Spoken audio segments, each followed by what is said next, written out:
Hello dear students, welcome to Bongmistry. আমি তোমাদের Sukumar sir. আজকে আমি চলে এসেছি তোমাদের ক্লাস 8-এর চ্যাপ্টার 2 পাইচিত্র নিয়ে। তো আশা করছি তোমরা সবাই ভালো আছো, সুস্থ আছো এবং পড়াশোনা করছো, তাই না? তো দেখো, আজকে আমি তোমাদের যে চ্যাপ্টারটা করাবো পাইচিত্র, তো তোমাদের এই পাইচিত্র চ্যাপ্টারটা জানতে হবে, কারণ এটা তোমাদের কিন্তু খুবই গুরুত্বপূর্ণ একটা চ্যাপ্টার, যেটা তোমাদের রিয়েল লাইফে কিন্তু খুবই কাজে লাগে, ঠিক আছে? এবং আমরা কিন্তু বহু জায়গায় এর ব্যবহার করি, দেখতেও পাই। আর এই ক্লাসের পিডিএফটা তোমরা যেখানে পাবে সেটা হচ্ছে আমাদের বংমিস্ট্রি অ্যাপটা প্লে স্টোরে গিয়ে ইনস্টল করবে। সেখানে তোমরা কি করবে, নাম মোবাইল নাম্বার দিয়ে রেজিস্টার করবে। লগ ইন করলে নিচে এরকম কমিউনিটি সেকশন পাবে, আর তারপর দেখবে উপরে ফ্রি ক্লাস 8 স্টুডেন্টস গ্রুপ লেখা থাকবে। সেখানে আসার পর জয়েন দ্য গ্রুপ, জয়েন নাওতে ক্লিক করবে, তারপর এরকম একটা ইন্টারফেস পাবে। আর এখানেই তোমরা কিন্তু সমস্ত ক্লাসের আপডেট এবং পিডিএফ এখানেই পাবে। আজকে যে টপিকগুলো তোমাদের আমি ক্লিয়ার করাবো সেটা কি, সেটা হচ্ছে চিত্রলেখা অঙ্কন ফার্স্ট। মানে আমরা যে পাইচিত্র পড়বো, এই পাইচিত্র পড়তে গেলে আমাদের যে জিনিসগুলো লাগবে তার আগে, বা যেগুলো আমরা জানলে পাইচিত্র আমাদের পড়তে সুবিধা হবে, তো সেগুলোই আমরা আগে পড়ে নেব। তো সেগুলো কি? সেগুলো হচ্ছে ফার্স্ট চিত্রলেখা অঙ্কন, যেটা হচ্ছে ড্রয়িং অফ পিক্টোগ্রাফ। সেকেন্ড কি? সেকেন্ড হচ্ছে স্তম্ভচিত্র মানে বার গ্রাফ।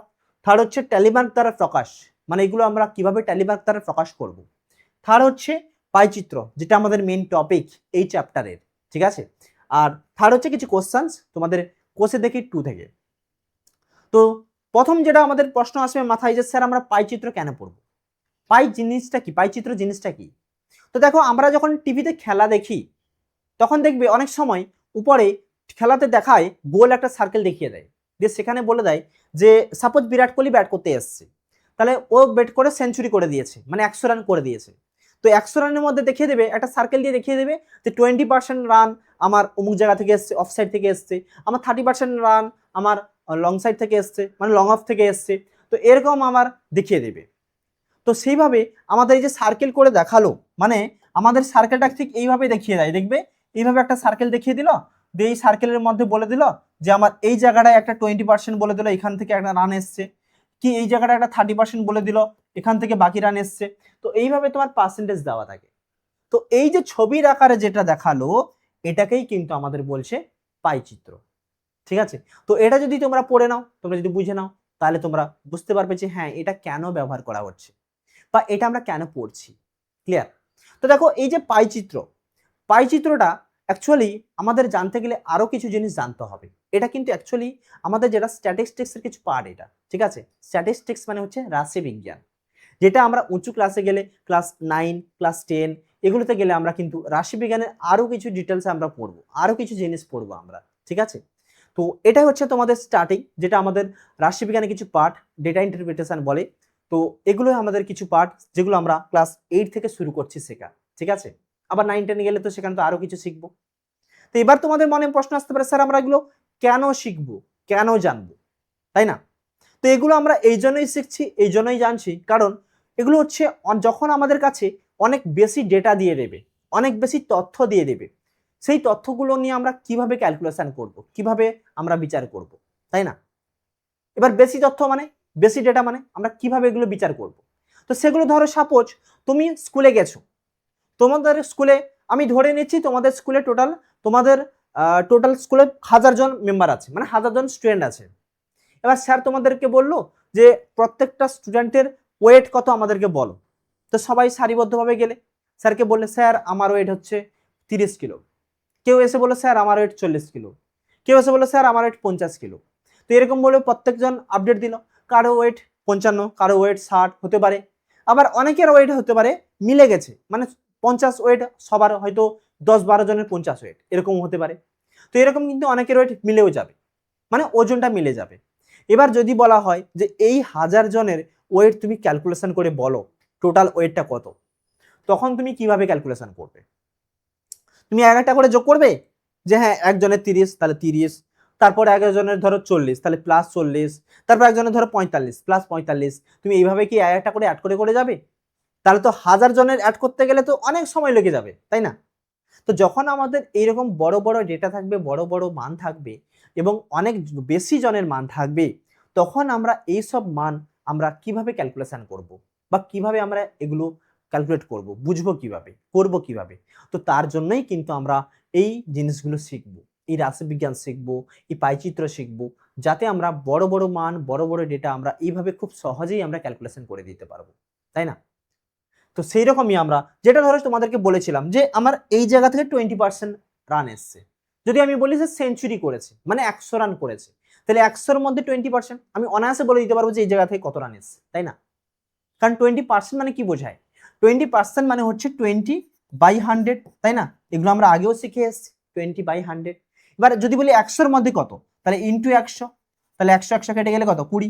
তার মানে এই জায়গাটা থেকে আমার 20 রান এসছে, তাই না? তো এইভাবেই কিন্তু আমরা খুব সহজেই বের করে ফেলতে পারবো। আর তুমি যদি না জানো এই প্রসেসটা, তাহলে কি করবে? তুমি হিসাব করবে, দেখবে হ্যাঁ এই বলে এইখানে 1 রান মেরেছিল, হ্যাঁ এই বলে এই দিক দিয়ে 4 রান গেছিল। তো এইভাবে তোমার ক্যালকুলেশন করতে তো সময় লেগে যাবে, তাই না? তো কিভাবে করব? তো এই প্রসেসগুলো জেনে থাকলে আমরা কিন্তু খুবই কম সময়ে কিন্তু আমরা করে দিতে পারবো, তাই না? আর তার জন্যই কিন্তু আমরা পাইচিত্র শিখব, ঠিক আছে?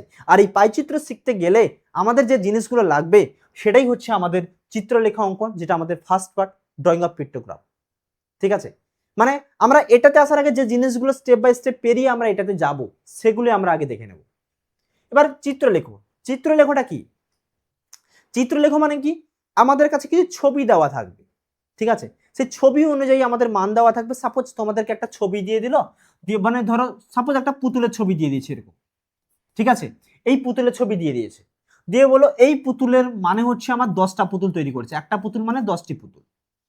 এবং তোমাদের সেখানে একটা ছক দিয়ে দিল, যে ধরো সাপোজ বললো যে আমার মাসের ক্ষেত্রে একটা মাসে 4টা উইক আছে, সেই ফার্স্ট উইকে ধরো সে সাপোজ দুটো পুতুল এই দুটো ছবি দিয়ে দিয়েছে, ঠিক আছে? তাহলে দুটো ছবি মানে কটা? 10x2 মানে 2x10 মানে কত? 20। এইভাবে তাহলে আবার একটা উইক দিয়েছে, সেখানে ধরো সাপোজ একটা পুতুল দিয়েছে আর একটা পুতুলের অর্ধেক দিয়ে দিয়েছে, মানে অর্ধেক ছবি এরকম একটা সাইড, এই দিকের পুতুলটাও বাদ, মানে একটা সাইড। তাহলে একটা সাইড যখন বলে দেবে তখন সেখানে বুঝে নিতে হবে একটা সাইডের অর্ধেক মানে সেটা তার অর্ধেক পার্ট, মানে 10-এর অর্ধেক মানে 5টা পুতুল। তাহলে আমি যদি বলি একটা পুতুল পুরোটা আর একটা এটা অর্ধেক, তাহলে 10 প্লাস এটার জন্য 5, তাহলে কত? টোটাল হচ্ছে আমার 15। তাহলে টোটাল 15টা পুতুল তৈরি করেছে। তো এইভাবে ক্যালকুলেশন করব। তাহলে আমি দেখব কোথায় আমার পুরো পুতুল, মানে একটা পুতুল গোটা, কোথায় আমার অর্ধেক পুতুল। তো এইভাবে আমি ছবি আঁকে করতে আমার এগুলো সময় লাগবে, তাই না? এগুলো বুঝতেও সময় লাগবে। ঠিক তারপরে সেগুলোকে আমরা কাটানোর জন্য আমরা নিয়ে আসবো কি? স্তম্ভচিত্র অঙ্কন। সেই স্তম্ভচিত্র আবার কি? সেটা হচ্ছে পিলারের আকারে। স্তম্ভ মানে কি বোঝায়? স্তম্ভ মানে কি বোঝায়? আমরা স্তম্ভ মানে কি বুঝি? যে আমাদের ঘরে স্তম্ভ কোনগুলোকে বলে? যেটা পিলার বলি, তাই তো? মানে যেটা ভূমির সাথে লম্বভাবে দাঁড়িয়ে থাকে, একটা কোনাতে যেটা পিলার থাকে, তাই না? মানে এইরকম সাইজের, এটাকে আমরা পিলার বলি, তাই তো? এইভাবে এটা পিলার বলি। আমাদের ঘরের একটা কোণে 4টা পিলার আছে, দাঁড়িয়ে আছে। তো সেই স্তম্ভ যেটা আছে এটাই হচ্ছে আমাদের স্তম্ভচিত্র, বারগ্রাফ, যেটা হচ্ছে ভূমির সাথে লম্বভাবে দাঁড়িয়ে থাকবে এরকম পিলার আকারে। এটা কি হচ্ছে? স্তম্ভচিত্র বলি। এইভাবে আমরা প্রকাশ করতে শিখবো। তারপরে আমরা কি শিখবো? ট্যালিমার্ক দ্বারা। তো এগুলোতে যেসব নাম্বারগুলো নিয়ে আমরা কাজ করব সেগুলোকে আমরা ট্যালিমার্কের দ্বারা আমরা প্রকাশ করা শিখবো এবার, ঠিক আছে? ট্যালিমার্কের দ্বারা আমরা কিভাবে শিখবো? এবার ট্যালিমার্কটা কি? ট্যালিমার্ক হচ্ছে যখন আমাদের অনেকগুলো সংখ্যার ক্যালকুলেশন দেবে, অনেকগুলো সংখ্যার গণনা দেবে, সেই গণনাগুলো সহজে মনে রাখার জন্য আমরা ট্যালিমার্ক ইউজ করব। সেই ট্যালিমার্কটা কি? সেই ট্যালিমার্কটা হচ্ছে আমাদের প্রথমে এই 1 2 3 4 এরকম 4টা দাগ, মানে 4টে সংখ্যা বোঝানোর জন্য 4টা দাগ কাটবো। তারপর 5 নম্বর সংখ্যাটা বোঝানোর জন্য একটা আড়াআড়ি ভাবে একটা দাগ নিয়ে নেব। মানে প্রথমে লম্বালম্বি দাগ নেব, তারপর আমি আড়াআড়ি মানে কোনাকুনি একটা দাগ নিয়ে নেব। এটা বোঝানো মানে হচ্ছে কি? আমার 5টা দাগ। আর এটাকেই আমরা বলছি কি? এটাকেই আমরা ট্যালিমার্ক বলছি, ঠিক আছে? এটাকে আমরা কি বলছি? ট্যালিমার্ক বলছি আমরা এটাকে। ক্লিয়ার? তো ঠিক একইভাবে আমরা ট্যালিমার্কগুলো আমরা এইভাবে কিন্তু ইউজ করতে পারবো আমরা, ঠিক আছে? এটা 5টা দাগ। ঠিক একইভাবে আমি যদি বলি তোমাদের যে 1 2 3 4, তারপর এই দাগটা কাটলাম, তারপর আরো দুটো, তার মানে কি? তার মানে হচ্ছে এটাকে কি বোঝাবে? এটা হচ্ছে আমার টোটাল 7টা দাগ। এটা 7টা, তাই না? 4টা নিয়েছি, তারপর একটা আড়াআড়ি নিয়েছি, মানে 5টা দাগ কেটেছি, তারপর আমি আবার দুটো নিয়েছি, তার মানে 7টা হয়ে গেল। তো এইভাবে কিন্তু আমরা বলে দিতে পারবো খুব সহজেই এই দাগগুলো দেখে যে না, এগুলো হচ্ছে আমাদের ট্যালিমার্ক। সেই ট্যালিমার্ক করাতেও আমাদের পরে কিছু একটা খামতি পেলাম। হ্যাঁ, যেই খামতির সাহায্যে আমরা কি করছি? আমরা পুরোপুরি মানগুলো প্রকাশ করতে অসুবিধা হচ্ছে। যখন আমরা দেখছি যে অনেক মান আসছে, ঠিক আছে, অনেক মান আসছে, আমরা কত দাগ কাটবো? এরকম কত দাগ কেটে দেখবো? পরপর কি একটা দাগ কেটে কেটে যাব? হ্যাঁ, দাগ কাটা থাকলে আমাদের বুঝতে সুবিধা হচ্ছে, যে হ্যাঁ 4টার পরে একটা আড়াআড়ি থাকলে সেটা 5টা দাগ হচ্ছে, এরকম পরপর পরপর এরকম একটা হিসাব করে করে যেতে আমার সুবিধা হবে, 5টা 5টা 10টা, তারপর 5টা 15টা, এরকম সুবিধা হবে। কিন্তু যখন অনেকগুলো ডেটা দিয়ে দেবে তখন আমরা একটু অসুবিধা হবে, আমাদের ক্যালকুলেশন করতে বুঝতেও অসুবিধা হবে। ঠিক তখনই আমরা শিখবো কি পাইচিত্র। আর এটাই হচ্ছে আমাদের চ্যাপ্টারের মেন টপিক, যে পাইচিত্র আমরা শিখব। ক্লিয়ার? চলো তাহলে এবারে শুরু করি নাকি। তো এই যে চিত্রলেখ প্রত্যেকটা যখন বলেছিলাম সেই প্রত্যেকটার একটা একটা করে আমি এক্সাম্পল দিয়ে সব দেখিয়ে দিচ্ছি, সেটা বইতেই তোমাদের আছে, কিছু বইতে আছে, তোমাদের টেক্সট বই উদাহরণে আছে, কিছু তোমাদের কোষে দেখে থেকে নিয়েছি, দিয়ে তোমাদের ডাইরেক্ট অঙ্কের আকারে তোমাদের অঙ্ক করিয়েই সেখানে বোঝাচ্ছি তো আমি কিভাবে তোমাদের এগুলো আমরা করানো হচ্ছে বা কিভাবে আমরা মানগুলো বের করছি। ঠিক আছে, চলো তাহলে ফার্স্ট যেটা হচ্ছে আমাদের চিত্রলেখ। যে চিত্রলেখনের জন্য তোমাদের এক্সাম্পলে এই অঙ্কটা আছে এক্সাম্পল, সেই জন্য এটাই নিয়েছি যাতে তোমাদের বইয়ের সাথে রিলেট করাতে পারি এবং তোমাদের বোঝাতে পারি এবং তোমরাও বুঝতে সুবিধা পাবে, তোমাদেরও বুঝতে পারবে তোমরা। ঠিক আছে, যে কিভাবে এগুলো হচ্ছে। তো দেখো এখানে বলা আছে শাহনাজের বাবা নিয়ামত চাচা এই সপ্তাহের প্রথম 4 দিনে কতগুলি মাটির পুতুল তৈরি করলেন তার চিত্রলেখ দিয়েছে, এটা তার চিত্রলেখ। যে এখানে বার বলেছে সোমবারে 4টা পুতুলের ছবি দিয়ে দিয়েছে এবং সাইডে বলা আছে একটা পুতুলের ছবি মানে 20টি মাটির পুতুল, একটা পুতুলের ছবি মানে। ঠিক একইভাবে সোমবারের পর মঙ্গলবার নিয়েছে, সেই মঙ্গলবারে দেখো তোমার পুতুলের ছবি দেওয়া আছে 4টা পুরোটা আর একটা অর্ধেক দিয়েছে। অর্ধেক মানে কি বললাম, অর্ধেক মানে সেটা যদি পুরোটা যদি 20 হয় তার অর্ধেক এটা 10 হবে, তাই না?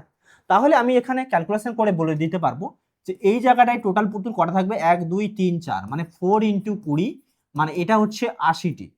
এই জায়গায় কটা থাকবে 1 2 3 4 আর একটা অর্ধেক মানে 4 × 20 আর একটা হচ্ছে 20/2 মানে এটা কত থাকবে 80 + 10 মানে এটা হচ্ছে 90টা থাকবে। ক্লিয়ার? আবার এটা দেখো 1 2 3 4 5 মানে 5 × 20 এটা হচ্ছে 5 × 20 মানে এটা হচ্ছে 100টা পুতুল থাকছে এখানে। আবার বৃহস্পতিবারে দেখো 3টে পুতুলের ছবি মানে একটা পুতুল যদি 20 হয় 3টা পুতুল কি হবে 3 × 20 মানে এটা হচ্ছে 60টা পুতুল তৈরি করেছে। ঠিক আছে, এটা হচ্ছে আমাদের মেন জিনিস যেটা আমরা ছবি দেখেই বুঝে নিলাম যে হ্যাঁ এইটা সোমবারে সে 80টা পুতুল তৈরি করেছে, মঙ্গলবারে সে 90টা পুতুল তৈরি করেছে, আর বুধবারে সে 100টা পুতুল তৈরি করেছে, আর বৃহস্পতিবারে তার 60টা পুতুল তৈরি হয়েছে। এটাই হচ্ছে আমাদের মেন প্রশ্নে বলা আছে, তাই না?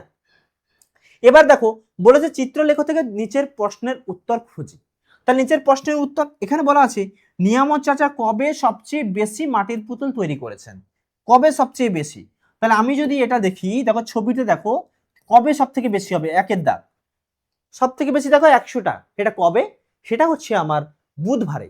তাহলে আমি বলে দেব যে সবচেয়ে বেশি যেটা হচ্ছে সেটা কবে, সেটা হচ্ছে আমার বুধবার, যে বুধবারে সবচেয়ে বেশি পুতুল সে তৈরি করেছে, বেশি মাটির পুতুল তৈরি করেছে, তাই না? সেকেন্ড দেখো নিয়ামত চাচা মঙ্গলবার কতগুলি মাটির পুতুল তৈরি করেছিল, এবার মঙ্গলবার, মঙ্গলবার দেখো কটা হয়েছে 90টা, তাহলে আমি লিখে দেবো যে মঙ্গলবারে হচ্ছে টোটাল কটা, 2 এর দাগে যেটা 90টি হয়ে গেল। পূর্ণ বাক্যে লিখে দেবো তোমরা, এগুলো সব পূর্ণ বাক্যে লিখবে যে নিয়ামত চাচা মঙ্গলবার 90টি মাটির পুতুল তৈরি করেছিলেন। ক্লিয়ার? থার্ড দেখো তিনি কবে সবচেয়ে কম মাটির পুতুল তৈরি করেছিলেন, সবচেয়ে কম, সবচেয়ে কম দেখো আমার কোনটা আছে 60 আছে, তাহলে আমি কি লিখে দেবো সেটা হচ্ছে বৃহস্পতিবারে। তাহলে 3-এর দাগে যে অপশন অ্যান্সারটা হবে সেটা হচ্ছে আমার বৃহস্পতিবার। ঠিক আছে, বৃহস্পতিবারে সবচেয়ে কম সে মাটির পুতুল তৈরি করেছিল, তাই না?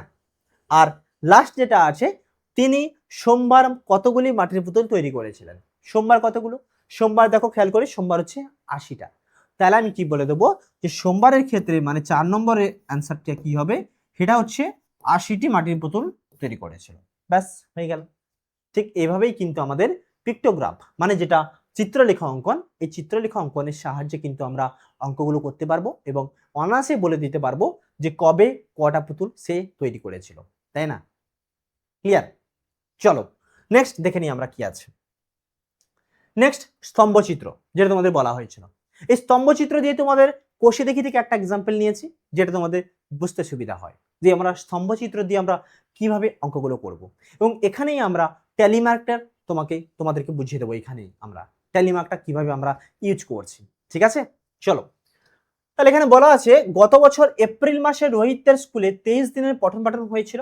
রোহিত ওই 23 দিনে তাদের শ্রেণীতে ছাত্রছাত্রীদের উপস্থিতির সংখ্যা লিখে রেখেছে রোহিত।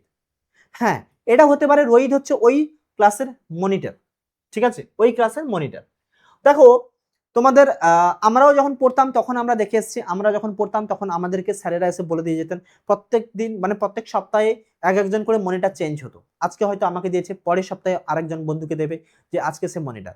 মনিটর মিনস কিরকম, যে ক্লাসরুমটা হ্যান্ডেল করার জন্য, যেতে রাতে কেউ বেশি চিৎকার না করে, বদমাইশি না করে, কখন কেউ ওয়াশরুমে যাচ্ছে সেই আপডেট রাখা, কখন যাচ্ছে, কতক্ষণ যাচ্ছে, কি করছে, এবং সেগুলো টিচার এলে টিচারের কাছে আপডেট দেওয়া, ঠিক আছে। তো এটাই হচ্ছে মনিটরের কাজ। হয়তো এই রোহিত তাদের স্কুলে তাদের ক্লাসে রোহিত মনিটরের কাজ করছিল। সেই রোহিত কি করেছে, কোন একটা মাসে সে 23 দিনে পঠন পাঠন হয়েছিল, সেই 23 দিনে সে আপডেট রেখেছে কবে কতজন স্টুডেন্ট এসছে, ঠিক আছে। এবার সেই স্টুডেন্ট যে এসছে সেগুলো সে এখানে সব লিখে রেখেছে, ঠিক আছে। এবং এখানে বলেছে আমি এই কাঁচা তথ্যটি ট্যালিমার্ক দিয়ে সাজিয়ে পরিসংখ্যা বিভাজন তালিকা তৈরি করি ও সেই তালিকা থেকে স্তম্ভচিত্র তৈরি করি। তাহলে প্রথমে বলেছে আমাকে একটা পরিসংখ্যা বিভাজন তালিকা, এবার বলছে কাঁচা তথ্য। কাঁচা তথ্য মানে কি বোঝায়? কাঁচা তথ্য মানে আমি চিবিয়ে খাবো কাঁচা, ওটা নয়। কাঁচা তথ্য মানে যেটাকে আমরা বলি র ডেটা বলি, ক্লিয়ার, র ডেটা বলি, মানে আমাদের যে ডেটাটা দেওয়া আছে, তো এই ডেটা থেকে আমরা একটা পরিসংখ্যা বিভাজন তালিকা তৈরি করব। প্রথমে এইদিকে আমি একটা ছক নিচ্ছি, দেখো এটা করতে গেলে আমাদের যেটা টেবিল লাগবে সেই টেবিলটা আমি আগে তৈরি করে নিচ্ছি, ঠিক আছে। তো টেবিলটা তৈরি করে নিচ্ছি, তাহলে এটা আমি একটা কপি করে নিচ্ছি এখান থেকে, পরপর যতগুলো আমার লাইন লাগবে ততগুলো আমি কপি করে নিচ্ছি।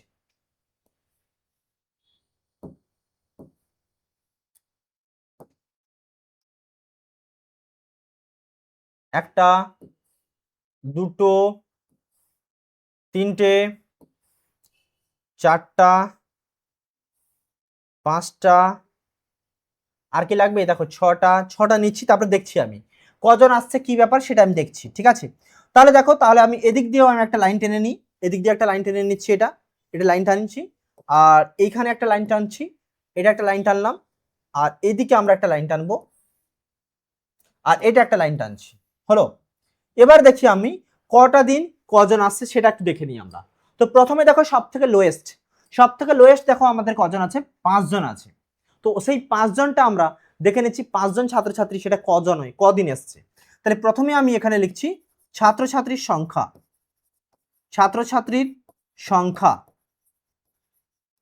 আর এটা দেখলি আমি, এটা হচ্ছে ট্যালিমার্ক লিখলাম, ট্যালিমার্ক, আর এটা হচ্ছে আমাদের দিন সংখ্যা, ক্লিয়ার, এটা হচ্ছে দিন সংখ্যা। তাহলে দেখো প্রথমে আমার 5 জন, তাহলে 5 জনটা কজন আসছে, 5 জন মানে হয়তো সেদিন হয়তো স্কুলে মানে তার পরের দিন হয়তো স্কুলে কোনো অনুষ্ঠান ছিল, হয়তো যেরকম থাকে না যে সরস্বতী পুজো, তাহলে সরস্বতী পুজো থাকা মানে তার আগের দিন কি হবে, ওই স্টুডেন্টদেরকে নিয়ে একটু কাজ করিয়ে নেওয়া, ব্রেঞ্চ এদিক ওদিক করা, কিছু ফুল টুল আনিয়ে নেওয়া, কাজ করে, ওই জন্য হয়তো অনেকে জানে যে হ্যাঁ এই দিন কাজ করতে হবে আমাদেরকে, ওই জন্য অনেকে স্কুলে আসে না, ঠিক আছে, অনেকে ভেবে নাই যে আজকে তো স্কুলে গ্রামে কাজ করতে হবে ওই জন্য আসেনি। তো সেরকমই 5 জন এসছে, সেটা 5 জন দেখো কদিন এসছে, 5 জন হচ্ছে একদিন এসছে, তাহলে আমার ট্যালিমার্কে একটা দাগ হবে এবং এখানে আমি 1 লিখব দিন সংখ্যাতে, হলো। এবারে দেখো আমার 5-এর পর কত আছে এখানে, ধরো 5-এর পর এখানে 15 আছে, তাহলে আমি 15 লিখলো, যে 15 কজন এসছে দেখো কদিন, 1 2 3 4, এখানে আর নেই, তাহলে আমার একদিনের একটা, এটাও 1 হবে, তাহলে এটাও আমার 1 এসছে, ঠিক আছে, একদিন এসছে।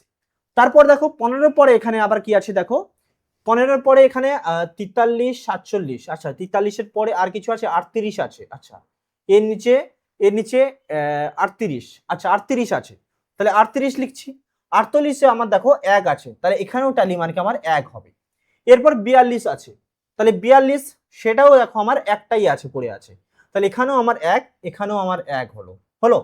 এবারে দেখো আমার তারপর আছে কি 43 আছে, 43-এ কিন্তু আমার অনেক দিন এসছে, 43 জন অনেক দিন এসছে, দেখো কোনটা আছে, একটা এখানে 1, এখানে 43, একটু দেখে নাও, এখানে 1 আছে, তারপর এখানে একটা আছে, দুটো, তারপর এখানে আছে আমার আর কোথায় 3টে 4টে, তাহলে 43 আছে আমার 4, তাহলে ট্যালিমার্কে 1 2 3 4 4 দাগ হবে, ট্যালিমার্কে 4টে দাগ হবে, ঠিক আছে, একটা, দুটো, তিনটে, 4টে, তার এখানে আমার 4 হলো, 43 হয়ে গেল। এরপরে কি মান আছে দেখো, 43-এর পরে আছে 47, ঠিক আছে, তাহলে 47 লিখে নিই। 47 দেখো, 47 এখানে কটা মান আছে দেখে নাও, 47 এখানে একটা আছে, তারপর এখানে একটা, দুটো, এখানে একটা, তিনটে, চারটে, পাঁচটা, ছটা, 47 আছে 6টা, তাহলে এখানে 6 লিখলাম, আর এখানেও আমার থাকবে কটা, এখানেও 6, আর 6টা এখানে নয়, 6টা আমার এখানে লিখবো আমি 6, আর এখানে আমার ট্যালিমার্কে 6টা দাগ, মানে 1 2 3 4, এটা আড়াআড়ি ভাবে থাকলো 5, এটা 6, তাহলে ট্যালিমার্কে 6টা হয়ে গেল। ক্লিয়ার? আর কি আছে দেখো, 47 এর পরে তোমার 51 একটা আছে। আচ্ছা 51 আছে, আর কিছু নেই, হ্যাঁ 51ই একটা আছে, তার মানে আর একটা লাইন আমাকে উপরে টানতে হবে। তাহলে এইটার একটা লাইন আমি একটা কপি করে নিচ্ছি, ঠিক আছে? তাহলে আমার 51 একটা থাকবে, 51 একটা থাকবে, এই জায়গাটা একটা থাকলো, তাহলে এটা একটা আমি 51 নেব, হলো 51 নেব একটা লাইন। তাহলে এখানে আমি কত লিখবো, 51, 51।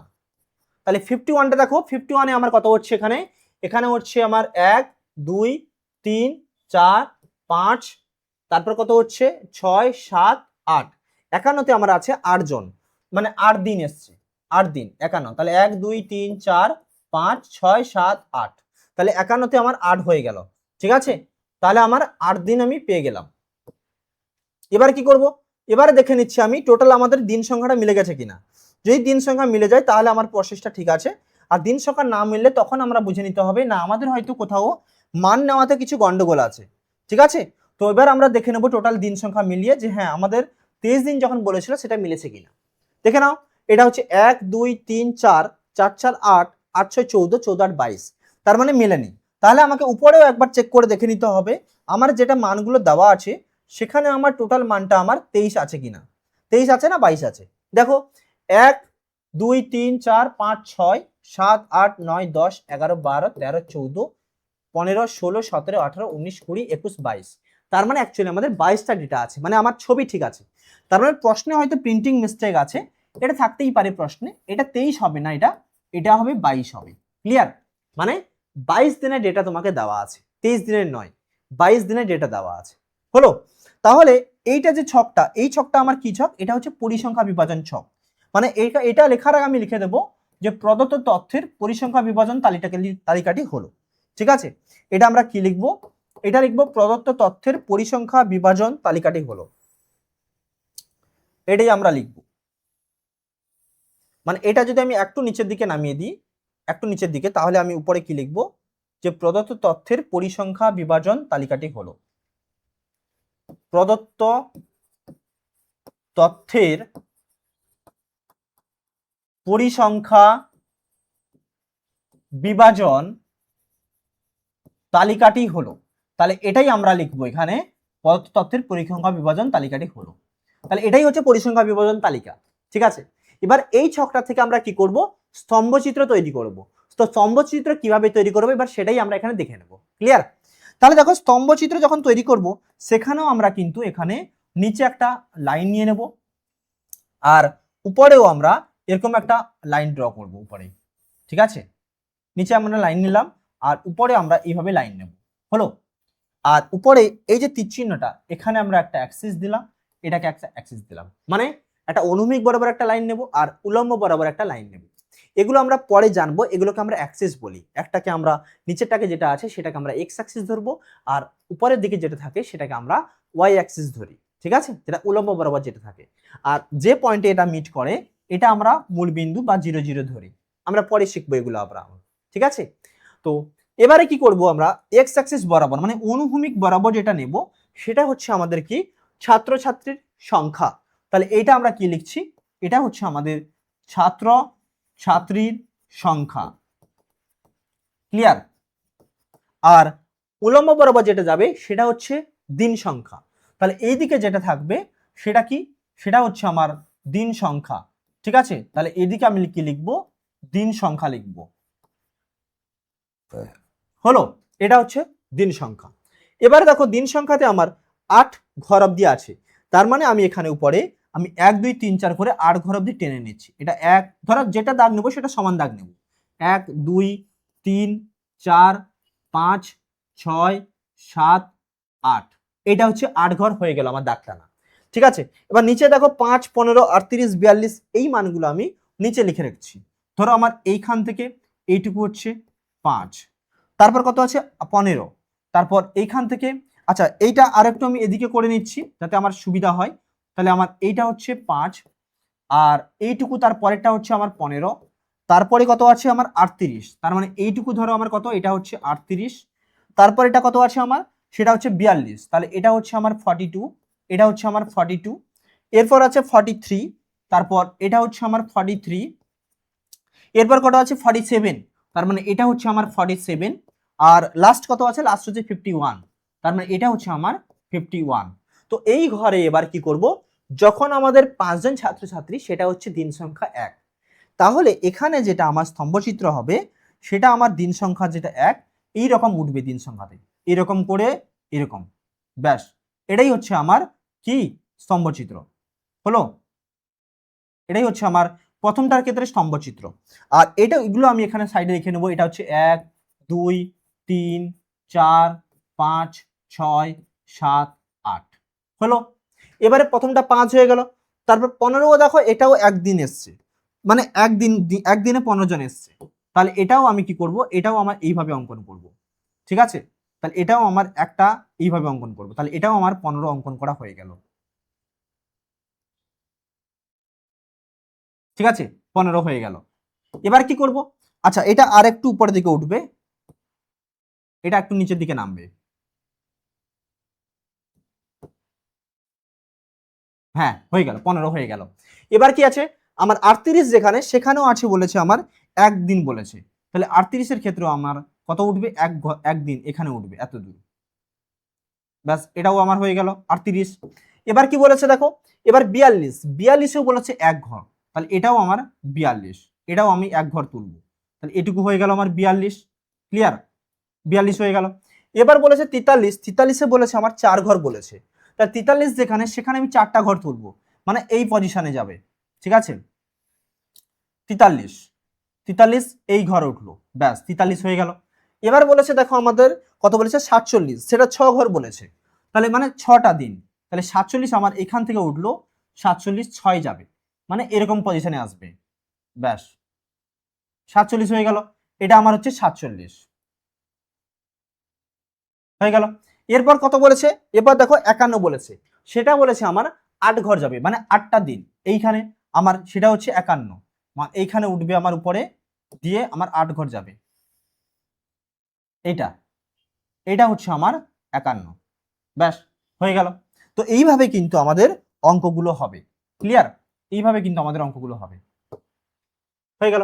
এটাই হচ্ছে আমাদের স্তম্ভচিত্র অঙ্কন।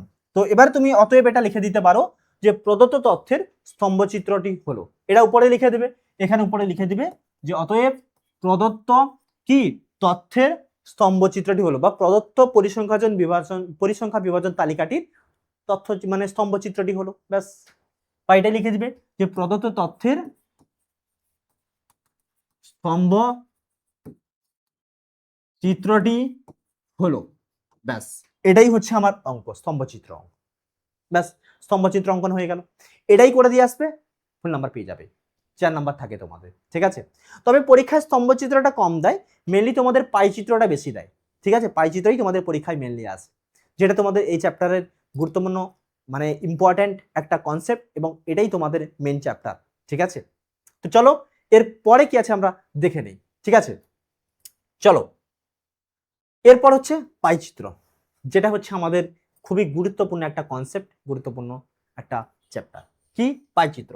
এবার তার মানেটা কি সেটাই তোমাদের এখানে লেখা আছে, যে পাইচিত্র হচ্ছে একটি বৃত্তাকার তথ্যচিত্র, যেখানে তথ্যগুলিকে কতগুলি বৃত্তাংশ দ্বারা চিত্রায়িত বা পেশ করা হয়, এবং প্রতিটি বৃত্তাংশ বা বৃত্তকলার মাপ অথবা ক্ষেত্রফল সেটি যে নির্দিষ্ট তথ্যকে পেশ করছে তার পরিমাণের সাথে সমানুপাতিক হয়। আর কি বলেছে, পাইচিত্রে সমগ্র রাশি তথ্য প্রকাশ করতে একটি সম্পূর্ণ বৃত্ত ব্যবহার করা হয়, বৃত্তটিকে আবার এমনভাবে কয়েকটি বৃত্তাংশে বিভক্ত করা হয় যাতে বৃত্তাংশগুলির ক্ষেত্রফল সম্পূর্ণ রাশি তথ্যের অন্তর্গত বিভিন্ন অংশের তথ্যের সমানুপাতিক হয়, ক্লিয়ার। তো এবারে এটার মানেটা যেটা বুঝলো সেটা আমাকে বুঝতে গেলে আমাকে ছবি এঁকে নিতে হবে। অ্যাকচুয়ালি পাইচিত্র বোঝানোর জন্য আমাদের কি লাগে, একটা বৃত্তাকার ক্ষেত্র লাগে, এই বৃত্তের আকারে আমরা এই পাইচিত্রটাকে বোঝাই, সেটাই বলা হলো। এবং কি বলেছে, এই পাইচিত্রে কতগুলি বৃত্তাংশ দ্বারা বোঝায়, যেটা আমি বলেছিলাম কিছুক্ষণ আগে, যে আমরা বললাম যে বিরাট কোহলি 100 রান করেছে, তাহলে বিরাট কোহলি যখন 100 রান করেছে তাহলে আমার এরকম একটা অংশ কেটে নিয়েছে যে আমার এই জায়গাটা থেকে সে কত রান করেছে, 20% রান করেছে, এখানে 20% রান করেছে। সাপোজ এটা অফসাইড, ঠিক আছে, সে কভার ড্রাইভ খেলতে পছন্দ করে, সেটা জানো সবাই, কভার ড্রাইভ খেলে, ঠিক আছে। তো আমি ধরে নিলাম এটা হচ্ছে আমার এই 20% রান এদিক থেকে সে করেছে বিরাট কোহলি, ঠিক আছে। তো এরকমই অনেকগুলো অংশে আমি ভাগ করতে পারি, ঠিক এটা একটা অংশ পাচ্ছি, এটা একটা অংশ পাচ্ছি, এটা একটা অংশ পাচ্ছি, এটা যদি একটা অংশ ধরি তাহলে এটা একটা অংশ, তো এরকম অনেকগুলো আমরা অংশে পাচ্ছি, এটা পাচ্ছি, এটা পাচ্ছি, কতগুলো অংশ আমরা পেয়ে যাচ্ছি, তাই না। তো এখানে সেটাই বলা আছে যে যতগুলো অংশে আমরা ভাগ করছি এই প্রতিটি বৃত্তাংশ কি করছে, সেটি একটি নির্দিষ্ট তথ্যকে পেশ করছে এবং সেটা ওই তথ্যের পরিমাণে সমানুপাতিক হচ্ছে, সেটাই বলা আছে। সেটাই বলেছে, দেখো এখানে দেখো বৃত্তটিকে আবার এমনভাবে কয়েকটি বৃত্তাংশে বিভক্ত করা হয় যাতে বৃত্তাংশগুলির ক্ষেত্রফল সম্পূর্ণ রাশি তথ্যের অন্তর্গত বিভিন্ন অংশের তথ্যের সমানুপাতিক হয়। মানে এই অংশের যে ক্ষেত্রফলটা এখানে যে মানটা আছে সেই মানের সাথে সমানুপাতিক হয়। ক্লিয়ার, বোঝা গেছে। মানে টোটাল রানের যত অংশ সেটা এই 20% মানে আমার 100-র মধ্যে 20%, সেটা রানেরও যত রান করবে সেই রানের মোট অংশটা মানে এত অংশটা এখানেই পাবো, সেই অংশের সাথে সমানুপাতিক। এবারে আমি যদি বলি এই বৃত্তাংশ আর বৃত্তকলা এই জিনিসটা কি, সেটা তোমাদের একটা জানতে হবে যে বৃত্তাংশ কাকে বলবো, বৃত্তকলা কাকে বলবো। তো বৃত্তাংশ হচ্ছে একটা এমন একটা কনসেপ্ট যেটা হচ্ছে বৃত্তের অংশ, বৃত্তের একটা অংশকে আমরা বৃত্তাংশ বলি। মানে আমি যদি একটা আলাদা ছবি দিয়ে তোমাদের দেখাই যে এটা একটা বৃত্ত, ঠিক আছে, তো এই বৃত্তে বৃত্তাংশ বলতে কোনটাকে বলাবো না, আমি যদি এখানে একটা লাইন কেটে নিই এভাবে, তাহলে এই যে অংশটা পেলাম এই অংশটা এটাকেই আমরা বলবো কি, বৃত্তাংশ। বৃত্তের একটা অংশ কেটে নিয়েছি, তাই না, এটা একটা বৃত্তাংশ, এটাও তো একটা, উপরেরটাও তো একটা বৃত্তাংশ। আমরা হায়ার স্টাডিতে গেলে শিখবো, উঁচু ক্লাসে গেলে এই যে বৃত্তাংশ ছোট অংশটা পাচ্ছি এটাকে আমরা উপবৃত্তাংশ বলবো, আর এই যে বড় অংশটা যেটা পাচ্ছি সেটাকে আমরা অধিবৃত্তাংশ বলবো, ঠিক আছে। বৃত্তের একটা অংশ এটা। এবার এই যে বৃত্তকলা বলল, বৃত্তকলা মানে কি, বৃত্তকলা হচ্ছে এই যে ছোট ছোট টুকরোগুলো পাচ্ছি না, এগুলোকে আমরা কি বলছি, বৃত্তকলা বলছি। এগুলোকে আমরা কি বলছি, বৃত্তকলা বলছি, এগুলোকে বৃত্তকলা বলছি। বৃত্তকলাটা কোনটা, বৃত্তকলা হচ্ছে এই দুটো, এটাকে কি ব্যাসার্ধ বলছি, এটা হচ্ছে ব্যাসার্ধ, তো দুটো ব্যাসার্ধ আর এটা হচ্ছে, এটাকে বৃত্তচাপ বলা হয়, ঠিক আছে। তো দুটো ব্যাসার্ধ এবং একটা বৃত্তচাপ দ্বারা গঠিত ক্ষেত্রকেই আমরা বৃত্তকলা বলছি। মানে এই বৃত্তকলাটা কি কি নিয়ে গঠিত হচ্ছে, এটা হচ্ছে দুটি ব্যাসার্ধ আর তার সাথে আর এর সাথে কি হচ্ছে, এর সাথে একটা বৃত্তচাপ, এর সাথে বৃত্তচাপ নিয়ে কি গঠিত হচ্ছে, সেটাই হচ্ছে আমাদের বৃত্তকলা গঠিত হচ্ছে, দুটো ব্যাসার্ধ এবং একটা বৃত্তচাপ, সেটাই নিয়ে আমাদের বৃত্তকলা গঠিত হচ্ছে। তো এই বৃত্তকলাটাই হচ্ছে আমাদের কি, আমাদের ক্ষেত্রফল। এই বৃত্তকলার যে অংশ এই অংশটাতে যে পরিমাণ থাকছে সেটাই হচ্ছে আমাদের মোট রানের সমানুপাতিক হচ্ছে। ক্লিয়ার, আশা করছি বুঝতে পেরেছো বৃত্তকলা কনসেপ্টটা। এবার এটা তোমরা বাহ্যিক উদাহরণ যেটা হচ্ছে পিজা, পিজা খেয়েছো নিশ্চয়ই, ওই পিজাতে যে আমরা একটা অংশ কেটে নিই, পিজা কি এরকম গোল থাকে, এখান থেকে একটা অংশ আমরা কেটে ত্রিভুজাকৃতি একটা অংশ কাটা থাকে না, সেটা আমরা নিয়ে খাই, তো এটাই হচ্ছে পিজা, পিজার একটা অংশ, সেটাই হচ্ছে বৃত্তকলা।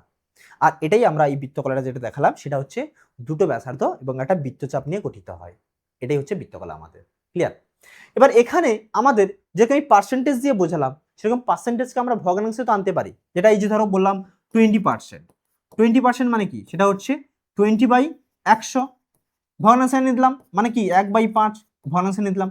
ঠিক একইভাবে আমরা যেরকম পার্সেন্টেজে নিয়ে এলাম ঠিক একইভাবে এগুলো কোণেও প্রকাশ করা যায়, আমরা কোণেও প্রকাশ করতে পারবো, ঠিক আছে। তো সেই কোণে আমরা কি করে প্রকাশ করব, কোণ মিন্স এই যে অংশটা আমি যদি বলি এই অংশটা এই বৃত্তের কেন্দ্রে আমার কত কোণ উৎপন্ন করছে, এবার কেন্দ্রে যে কোণটা উৎপন্ন করে সেটাকে আমরা কেন্দ্রীয় কোণ বলি। কি বলি, কেন্দ্রীয় কোণ। কেন্দ্রীয় কোণ এর মানেটা কি বললাম, কেন্দ্রীয় কোণ এর মানে হচ্ছে ওই বৃত্তকলাটা কেন্দ্রে যে কোণ উৎপন্ন করবে, বৃত্তকলাটা কি বললাম, বৃত্তকলা এটা কেন্দ্রে যে কোণ উৎপন্ন করবে তাকে কিন্তু আমরা কি বলবো, কেন্দ্রীয় কোণ বলবো। যে কোণ উৎপন্ন করে, যে কোণ উৎপন্ন করে তাকে আমরা কি বলবো, কেন্দ্রীয় কোণ বলবো। ক্লিয়ার, একেই আমরা বলবো কেন্দ্রীয় কোণ। হলো, এবারে এই যে কেন্দ্রীয় কোণটা বললাম, এখানে আমি যদি বলি এই কেন্দ্রীয় কোণটা কি করে বের করব, সে কেন্দ্রীয় কোণ বের করতে গেলে আমাকে আগে জানতে হবে পুরো কোণটা কত। আমরা আগেই পড়ে এসেছি যে একটা বৃত্তাকার ক্ষেত্রে তার কেন্দ্রে টোটাল যে উৎপন্ন কোণ সেটা হচ্ছে 360 ডিগ্রি। মানে আমার এইটা যদি বৃত্তের কেন্দ্র হয়, এইখানে চারপাশের যে কোণটা হবে, মোট কোণটা হবে, সেই কোণটা কত, সেটাই হচ্ছে 360 ডিগ্রি কোণ উৎপন্ন হয়। ক্লিয়ার? মানে আমি যদি এখানে একটা ছোট একটা বৃত্ত নিয়ে নিই, সাপোজ এটা একটা বৃত্ত, তাহলে এই বৃত্তের ক্ষেত্রে আমি যদি একটা ব্যাসার্ধ যদি আমি একটা অঙ্কন করে নিই, ঠিক আছে, মানে এইটা হচ্ছে ব্যাসার্ধ, তাহলে এই ব্যাসার্ধটা নিয়ে তো আমার এটা ঘুরছে, যতগুলো একটা কি বৃত্তের ডেফিনেশন তো সেটাই, যে একটা নির্দিষ্ট বিন্দুকে কেন্দ্র করে সমদূরত্ব বজায় রেখে যতগুলো আমরা বিন্দু পাবো, ওই বিন্দুগুলোকে যোগ করলে যে চিত্র পাবো বা যে ক্ষেত্রটা পাবো সেটাকেই আমরা বৃত্ত বলবো। তাহলে এই যে পরিধির যে অংশটা, এই যে পুরো অংশটা, তো আমি যদি এই বিন্দুটাই কেন্দ্র করে এই বরাবর যদি আমি একটা রাউন্ড ঘোরাই, তাহলে সম্পূর্ণ ঘুরতে এটা কত ডিগ্রি কোণ উৎপন্ন করছে? 360 ডিগ্রি কোণ উৎপন্ন করছে। এগুলো আমরা আগেই পড়ে এসেছি। তাহলে আমি যদি বলি এই অংশটা কত ডিগ্রি কোণ হবে, মানে এই বৃত্তকলাটা বৃত্তের কেন্দ্রে কত কোণ উৎপন্ন করবে সেটা যদি আমি বের করতে চাই, তাহলে আমাকে জানতে হবে 360-এর মধ্যে কত হচ্ছে, তাই না? তো সেটাই হচ্ছে আমি যদি বের করি, এখানে তার সূত্রটা কি, যে কোনো অংশের, এই অংশের কেন্দ্রীয় কোণ সেটা কি, যে কোনো অংশের বা কোনো বৃত্তকলা কেন্দ্রে বা কেন্দ্রীয় কোণ, ঠিক আছে, বা এই কেন্দ্রীয় কোণ নির্ণয়ের সূত্রটা যেটা, ঠিক আছে, এই কেন্দ্রীয় কোণ নির্ণয়ের যেটা সূত্র, এই কেন্দ্রীয় কোণ নির্ণয়ের সূত্র হচ্ছে এই অংশের মান, এই অংশের মান ডিভাইডেড বাই মোট মান, ঠিক আছে, এই অংশের, ঠিক আছে, অংশের মান ডিভাইডেড বাই মোট মান ইন্টু 360 ডিগ্রি। মানে 360 ডিগ্রির মধ্যে কত অংশটা, এই অংশের মান ডিভাইড বাই টোটালটা কত ইন্টু 360, সেটাই আমরা করে দিতে পারবো, তাই না? কারণ 360 ডিগ্রি ঘোরা মারছে, পুরোটা ঘুরছে, 360 ডিগ্রি ঘোরা মানে পুরোটা ঘুরছে, তাহলে সেটাই তো আমরা বের করবো যে 360 ডিগ্রির মধ্যে কতটা ঘুরছে। ধরো আমি যদি তোমাকে বলি যে এইটা পুরোটা হচ্ছে 5 ভাগ, ঠিক আছে, পুরোটা হচ্ছে 5 ভাগ, এইটা ধরো 20%, যেটা বলছিলাম আমি, এটা 20%, 20% মানে 1/5, যেটা আমি ভগ্নাংশে বের করে নিলাম। 1/5 মানে কি বোঝায়, যে 5 ভাগের 1 ভাগ বোঝায়, তাই না? 5 ভাগের 1 ভাগ বোঝালো। এবারে দেখো আমার 20/100, সেটা হচ্ছে 5 ভাগের 1 ভাগ, তাহলে আমি যদি লিখি যে 5 ভাগের মধ্যে 1 ভাগ, 5 ভাগের মধ্যে হচ্ছে 1 ভাগ হলো, এটা হচ্ছে আমার এইখানে লিখলাম, 5 ভাগের মধ্যে হচ্ছে 1 ভাগ। আচ্ছা দাঁড়াও, এটা আমি এদিকে লিখছি, 5 ভাগের মধ্যে 1 ভাগটা আমি এদিকে লিখছি। চলো, কি হচ্ছে 5 ভাগের মধ্যে 1 ভাগ। এবার আমি যদি বলি যে 1 ভাগের মধ্যে কত ভাগ, তাহলে 1 ভাগের মধ্যে হচ্ছে আমার 1 ভাগের মধ্যে 1/5 ভাগ। এবার আমি যদি বলি 360 ডিগ্রির মধ্যে কত, তাহলে আমি কি লিখবো, 360 ডিগ্রির মধ্যে হচ্ছে আমার 1/5 ইন্টু 360, এটাই লিখবো আমি, তাই না? তার মানে এটা যদি আমি কাটাকাটি করি তাহলে কত হচ্ছে, 5×7 = 35, তারপর 1 × 0 = 10, 5×2 = 10, 72 ডিগ্রি। মানে এই অ্যাঙ্গেলটা হচ্ছে আমার কত, 72 ডিগ্রি হচ্ছে। ক্লিয়ার? তো সেটাই আমি করছি, দেখো 1/5 ইন্টু 360, মানে সেই অংশটা কত, 5 ভাগের 1 ভাগ, তাহলে 1/5 টোটালটা, সেটাই লিখেছি, যা অংশের মান মানে কোনটা, 1 অংশ, বাই মোট মান মানে 1/5 ইন্টু 360, সেই প্রসেসটাই আমি এখানে ডাইরেক্ট ক্যালকুলেশনে করে দিলাম। ক্লিয়ার? তো এটাই হচ্ছে আমার কোনো পাইচিত্রে বৃত্তকলার ক্ষেত্রে কেন্দ্রীয় কোণ নির্ণয়ের সূত্র হচ্ছে এটাই, যে আমার সেই ঘরে যতটা মান দেওয়া আছে সেই মানটা লিখবো, বাই মোট মান লিখবো, ইন্টু 360 দিলেই আমি কেন্দ্রীয় কোণটা বের করে ফেলতে পারবো, তাই না? এটাই হচ্ছে আমার পাইচিত্র ছবি অঙ্কনের বা পাইচিত্রের অঙ্ক করাতে মেন কনসেপ্ট। ঠিক আছে, চলো এবারে নেক্সট কি আছে আমরা দেখে নিই। আচ্ছা, নেক্সট এবারে তোমাদের কোষে দেখি 2 থেকে, যেটা তোমাদের 28 পেজে বইতে কিছু অঙ্ক আছে, সেটাই আমি নিয়েছি 3-এর দাগে। তো 3-এর দাগে দেখো তোমাদের একটা অলরেডি পাইচিত্র ছবি দেওয়া আছে। তো এখানে কি বলেছে দেখো, এখানে বলেছে যে আমার নিচের পাইচিত্র দেখিও প্রশ্নের উত্তর খোঁজে, কিছু প্রশ্নের উত্তর দিতে বলেছে। তো বলা আছে কি, শ্রোতারা কোন কোন ধরনের গান পছন্দ করে তার পাইচিত্র, তার পাইচিত্র এখানে একটা দেওয়া আছে, কোন কোন ধরনের গান পছন্দ করে শ্রোতারা সেটা লেখা আছে। এবার বলা আছে লোকসঙ্গীতের শ্রোতার বৃত্তকলাটি সম্পূর্ণ বৃত্তাকার ক্ষেত্রের কত অংশ লিখি। লোকসঙ্গীত, লোকসঙ্গীতটা দেখো, লোকসঙ্গীত আমার কোন জায়গাটা আছে, এইখানে 20%। তাহলে আমি একের দাগে এটা কি লিখতে পারবো, একের দাগে যে লোকসঙ্গীতের শ্রোতার পূর্ণ বাক্যে লিখবে যে লোকসঙ্গীতের শ্রোতার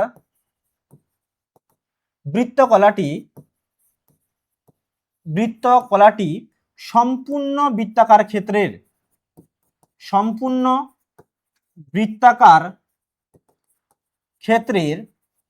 কত অংশ, সেটা আমি লিখবো সম্পূর্ণ বৃত্তাকার ক্ষেত্রের সমান কত অংশ। এবার দেখো 20%, 20% মানে কি, 20% মানে কত, 20/100, তাই না?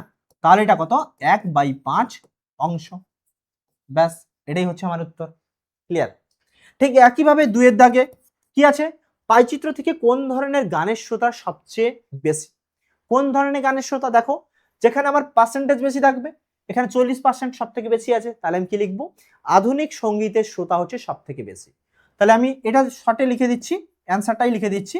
এটা কি হবে 2 এর দাগে আনসারে, যে আধুনিক সঙ্গীতের শ্রোতা, এটা হচ্ছে আধুনিক সঙ্গীতের শ্রোতা। পূর্ণ বাক্যে লিখবে তোমরা, ঠিক আছে? এটা হচ্ছে আধুনিক সঙ্গীতের শ্রোতা। এবার দেখো থার্ড কি বলেছে, থার্ড কোশ্চেন দেখো, কোন ধরনের গানের শ্রোতা সবচেয়ে কম। তাহলে সবচেয়ে কম মানে কি, যেখানে আমার পার্সেন্টেজ কম থাকবে, এখানে পার্সেন্টেজ কম দেখো 10%, ধ্রুপদী সঙ্গীত। তাহলে কি লিখবো 3-এ, যে ধ্রুপদী সঙ্গীত এটাই হচ্ছে সবচেয়ে কম। এটা হচ্ছে ধ্রুপদী সঙ্গীত, যে ধ্রুপদী সঙ্গীতের শ্রোতা সবচেয়ে কম। ব্যাস, এটাই হচ্ছে আমার অ্যান্সার। এইটুকুই লিখবে, হয়ে গেল। সহজ, খুবই সহজ এগুলো, তাই না? সহজ দিয়েই শুরু করছি আমি, তারপর একটু বড়তে যাব, ঠিক আছে? চলো নেক্সট দেখে নিই আমরা। নেক্সট আছে দেখো বি দেখে, সেই 3-এর বি কি বলেছে, দর্শকরা টিভিতে কোন ধরনের অনুষ্ঠান পছন্দ করে তার পাইচিত্র। একটা পাইচিত্র দেওয়া আছে। এবারে দেখো বলেছে পাইচিত্রে খবরের দর্শকের বৃত্তকলাটি সম্পূর্ণ বৃত্তাকার ক্ষেত্রে কত অংশ। খবরের দর্শক, তাহলে খবর দেখো 20 ডিগ্রি আছে এখানে, কিন্তু এখানে কিন্তু ডিগ্রি বলে দিয়েছে, কিন্তু তো এটা আবার কত অংশ বলেছে। তাহলে পুরোটা তো আমরা কত জানি, পুরোটা হচ্ছে 360 ডিগ্রি, যেটা আমি কিছুক্ষণ আগেই বলে এলাম, যে বৃত্তাকার ক্ষেত্রে তার কেন্দ্রে 360 ডিগ্রি কোণ উৎপন্ন করে। তাহলে এটা যদি 20 ডিগ্রি হয়, তাহলে আমার কত অংশ হবে, 20 ডিগ্রি বাই পুরোটা কত, পুরোটা হচ্ছে 360 ডিগ্রি। তাহলে পুরোটার মধ্যে কত আমি সেটা বের করব, তাহলে পুরোটার মধ্যে, তাই না? তাহলে হচ্ছে এটা যদি কাটাকাটি করি, শূন্য কাটবে, তাহলে 1/18 অংশ। তাহলে এটা উত্তর কত হবে, 1/18 অংশ। এটা 1-এর দাগে। এবার 2-এর দাগে, যেটাই কি বলেছে, কোন ধরনের অনুষ্ঠানের দর্শক সবচেয়ে বেশি। তাহলে সবচেয়ে বেশি সেটা দেখো 240 ডিগ্রি বলেছে, তার মানে নিশ্চয়ই এটা সব থেকে বেশি। তাহলে সেটা কি, প্রমোদমূলক।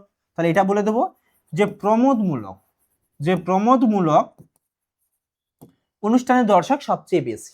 ব্যাস, হয়ে গেল। 3 নম্বর দেখো, 3 নম্বর বলেছে কি, যে কোন ধরনের অনুষ্ঠানের দর্শক সবচেয়ে কম। সবচেয়ে কম মানে কি, যেখানে আমার ডিগ্রিটা কম দেওয়া থাকবে। এখানে দেখো 10 ডিগ্রি দেওয়া আছে, সেটা কোথায়, তথ্যমূলকে। তাহলে আমার এটা 3-এর দাগে আনসারটা কি হবে, এটা হচ্ছে তথ্যমূলক হবে। ক্লিয়ার? এবার 4-এর দাগে বলছে মোট দর্শকের কত অংশ খেলাধুলার অনুষ্ঠান দেখেন। মোট দর্শকের কত অংশ খেলাধুলার অনুষ্ঠান। খেলাধুলা দেখো 90 ডিগ্রি বলেছে, তাহলে মোট দর্শক কত, 360 ডিগ্রি। তাহলে আমি এখানে কি লিখবো 4-এর দাগে, যে 90 ডিগ্রি বাই 360 ডিগ্রি। তাহলে এটা কত, 1/4, 9×4 = 336, তাহলে 1/4, তাহলে 1/4 অংশ। ব্যাস, এটাই হচ্ছে আমার উত্তর। যে লিখে দেবো যে অতএব মোট দর্শকের 1/4 অংশ খেলাধুলার অনুষ্ঠান দেখেন। ব্যাস, আমি 4-এরটাই শুধু অতএব লিখে দিচ্ছি, যে অতএব মোট দর্শকের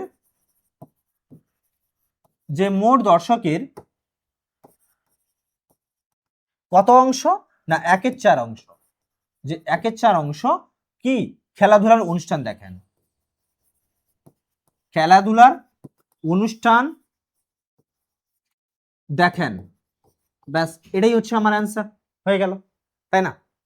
এবারে নেক্সট দেখেনি কি আছে। নেক্সট 6 দাগের একটা অঙ্ক আছে। 6 দাগের কি দেখো, এখানে বলা আছে অষ্টম শ্রেণীর 2টি বিভাগের ছাত্রছাত্রীরা অবসর সময়ে কি কি বিষয় পছন্দ করে তার একটি তালিকা তৈরি করেছি। ঠিক আছে, এবার একটা তালিকা দেওয়া হয়েছে, অষ্টম শ্রেণীর ছাত্রছাত্রী অবসর সময়ে কি করছে তার একটা তালিকা। কি বলা আছে এখানে দেখো, এখানে বলা আছে পছন্দের বিষয় গান, কবিতা, নাচ, নাটক, ছবি আঁকা। এটা হচ্ছে পছন্দের বিষয়। আর ছাত্রছাত্রীর সংখ্যা দেওয়া আছে এগুলো।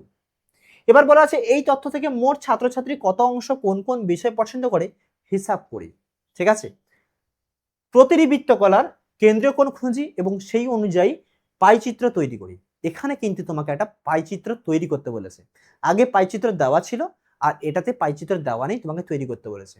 আর পরীক্ষায় এই টাইপটাই তোমাদের কিন্তু বেশিরভাগই দেয়, যে পাইচিত্র তৈরি করতে বলে। ঠিক আছে, তো পাইচিত্র তৈরি করতে গেলে তোমাদের একটা জিনিস বলবো আমি, তোমরা যখন পরীক্ষায় করবে চাঁদা ইউজ করবে, স্কেল ইউজ করবে, পেন্সিল ইউজ করবে। ঠিক আছে, এবং পরিষ্কার পরিচ্ছন্নভাবে করবে। দেখো, তোমরা অঙ্কন করতে গেলে সামান্য মাইনর মিস্টেক এদিক ওদিক হতেই পারে, বাস বেশি ঘাটাঘাটি তোমরা করবে না।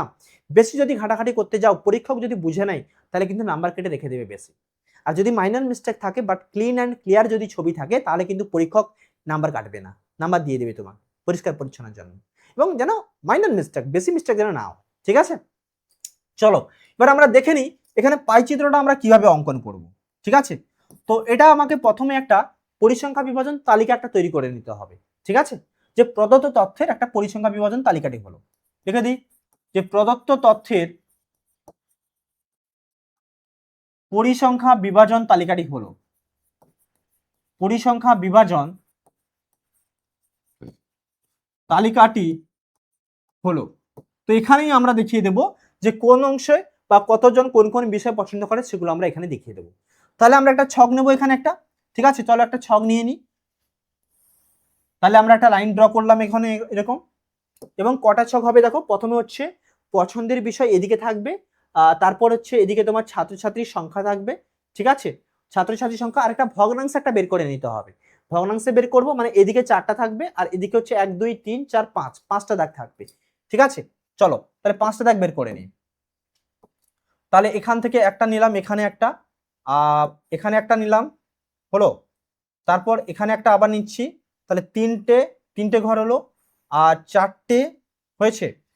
আবার একটা নিচ্ছি, 5টা, আর এরপর নিচে আর একটা নেবো, কারণ প্রথমে একটা ঘর বুক থেকে যাবে না, 5টা হয়ে গেল। এবার আমার এইদিকে একটা লাইন টানবো, এটা লাইন টানলাম। ঠিক আছে, আর এদিকে যখন লাইনটা টানলাম তাহলে এদিকে টোটাল কটা হবে, 4টে ঘর হবে। তাহলে 4টে ঘর নেবো আবার এইদিকে। ঠিক আছে, চলো 4টে ঘর নিই। তাহলে এইটা 4টে ঘর নেবো, তাহলে এটা একটা নেবো, হলো। তারপর আবার একটা নেবো এইখানে, এখানে একটা নিচ্ছি, এখানে একটা নেব,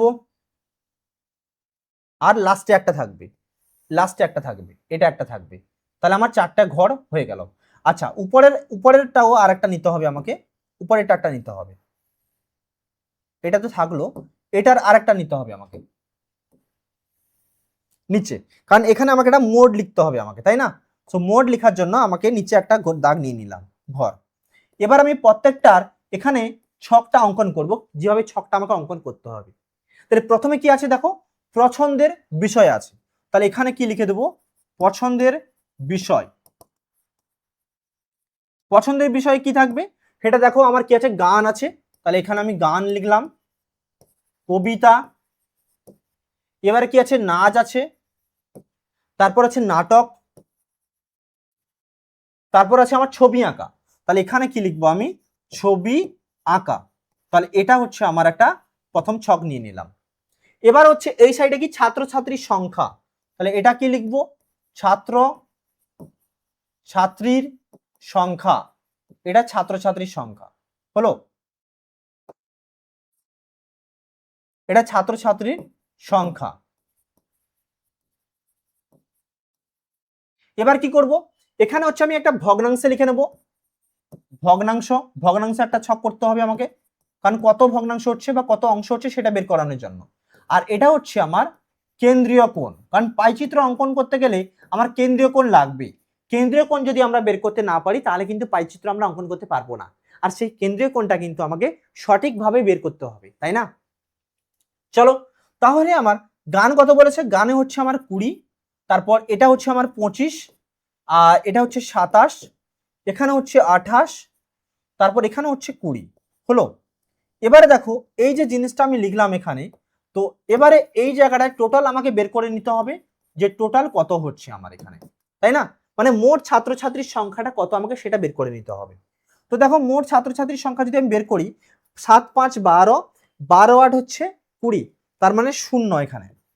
হাতে কত থাকলো 2, তাহলে 2 2 4, 2 6 2 8 2 10, 10 2 12, তাহলে 120 হবে। ঠিক আছে, আর এটা আমি লিখে দেবো কি, মোট লিখে দেবো। মোট মোট হচ্ছে ছাত্রছাত্রীর সংখ্যা আমার 120। এবার ভগ্নাংশ যখন বের করব, এটা কিভাবে বের করব, আমার যে মানটা দেওয়া আছে এই জায়গাটায় এই মানটা লিখবো বাই মোট মান, সেটি তো আমার ভগ্নাংশ, মানে 120-র মধ্যে এই 20টা কত আছে সেটাই দেখবো, তাই না? তাহলে কি লিখবো, 20/120, এটাই হচ্ছে আমার ভগ্নাংশ। তাহলে আমি যদি এটা কাটাকাটি করি, তুমি কাটাকাটি করতে পারো, রেখেও দিতে পারবো, কিন্তু আমি বলবো রেখে দাও, কারণ রেখে দিলে এদিকে আমার কেন্দ্রীয় কোণটা বের করতে সুবিধা হবে, তাই না? তার জন্য আমি এখানে এটা রেখে দেবো 20/120, কেননা আমার কেন্দ্রীয় কোণ হচ্ছে কি 360 ডিগ্রির সাথে আমার কাটাকাটি করতে হবে, তাহলে 12 আছে, আমার কাটাকাটি করতে সুবিধা, 12 3 36, তাই না? ওই জন্য আমি রেখে দেবো। এবারে দেখো 25 আছে, 25 বাই এটাও 120, তারপর হচ্ছে 27, তাহলে 27/120, এটা হচ্ছে 28, 28/120, তারপর হচ্ছে এটা কত 20, তাহলে 20/120, ঠিক আছে। আর এখানে মোট যখন করবে, মোট আমার এটা ভগ্নাংশ 1 আসবে, ঠিক আছে, এটা মোটটা না দেখালেও চলবে, ঠিক আছে। এবার দেখো আমার কেন্দ্রীয় কোণ, তাহলে কেন্দ্রীয় কোণটা কি করব, 20/120 ইন্টু 360, কারণ মোড আমার কত বলেছিলাম, মোড হচ্ছে 360, আর আমি সূত্র দেখানোর সময় দেখিয়ে এলাম এখনই যে নিয়মটা কি কেন্দ্রীয় কোণ বের করানোর, সেটা হচ্ছে আমার অংশের মান, মানে যে অংশটাতে দেওয়া থাকবে সেই মান ডিভাইডেড বাই মোড মান ইন্টু 360, তাহলে এই ফর্মুলাটা বসিয়ে কিন্তু আমি কেন্দ্রীয় কোণ বের করব, তাই না? তাহলে সেটাই আমি এখানে বের করলাম, কেন্দ্রীয় কোণটা এই ফর্মুলা বসিয়ে, ঠিক আছে। তাহলে এটাই আমি লিখলাম। এবার কাটাকাটি করো, 12 3 36, তাহলে 20 3 60, এটা হচ্ছে 60 ডিগ্রি, ক্লিয়ার। আবার দেখো 25/120 ইন্টু 360, তাহলে দেখো 12 3 36, 25 3 75, এটা হচ্ছে 75 ডিগ্রি। এটা কত, এটা হচ্ছে 27/120 ইন্টু 360, তাহলে এটা কত হবে, 12 3 36, 27 3 হচ্ছে 81, তাহলে এটা হচ্ছে 81 ডিগ্রি। তারপর এটা কত হচ্ছে 28/120 ইন্টু 360, তাহলে এটা কত হবে, দেখো এটা যদি আমি কাটাকাটি করি, 12 3 36 আর 28 3, মানে কত 84, এটা হচ্ছে 84 ডিগ্রি। আবার এটা হচ্ছে 20/120, তাহলে 20/120 ইন্টু 360, তাহলে এটা কাটাকাটি করো, 12 3 36, 20 3 60, তাহলে এটা হচ্ছে 60 পেলাম। এবারে এই কেন্দ্রীয় কোণটা তুমি যোগ করে দেখে নেবে মোট 360 হচ্ছে কিনা। যদি এটা 360 হয় তাহলে তোমার এখানে কাটাকাটি বা ক্যালকুলেশন এখানে ঠিক আছে, আর যদি 360 না হয় তাহলে কিন্তু তোমার এখানে কোথাও না কোথাও ভুল হয়েছে, এটা বুঝে নিতে হবে। তো তার জন্য চেক করার জন্য আমি বলবো সবগুলো যোগ করে নাও। তাহলে সবগুলো যদি যোগ করে নাও, দেখো কত পাচ্ছ তুমি, এটা হচ্ছে 5 1 6 4 10, তাহলে এদিকে পাচ্ছ 0। তারপর কি হচ্ছে, হাতে 1, 7 6 13, 13 8 21, 21 8 হচ্ছে 29, 29 6 35, হাতে 1 ছিল 36, তাহলে 360 আমি পেয়ে গেছি। তাহলে আমার এখানে ক্যালকুলেশন কিন্তু ঠিক আছে আমার, ক্লিয়ার। তাহলে এইখানেই আমাকে বুঝে নিতে হবে, তাহলে আমার ছবিটা কমপ্লিট। এবার আমাকে পাইচিত্র তৈরি করতে হবে। তাহলে এবার আমি এখানে লিখবো কি, অতএব প্রদত্ত তথ্যের পাইচিত্রটি হলো, ঠিক আছে, পাইচিত্রটি হলো।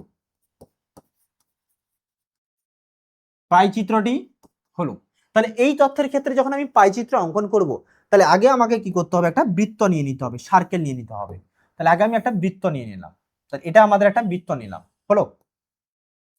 এবার কি করব, এই বৃত্তে আমি এবারে প্রত্যেকটা এই মানগুলোকে বসাবো। তার জন্য পাইচিত্র অঙ্কনের জন্য আগে আমাকে একটা ব্যাসার্ধ নিয়ে নিতে হবে। তো আমি একটা কেন্দ্র থেকে এই বরাবর একটা ব্যাসার্ধ নিয়ে নিলাম, এটা একটা ব্যাসার্ধ, হলো। এবারে প্রথমটা বলেছে দেখো আমাকে 60 ডিগ্রি অঙ্কন করতে হবে, তাহলে 60 ডিগ্রি অঙ্কনের জন্য এখানে আমাকে একটা চাঁদা ইউজ করতে হবে। চলো চাঁদা ব্যবহার করি এবার এখানে একটা, ঠিক আছে, চাঁদা ব্যবহার করি।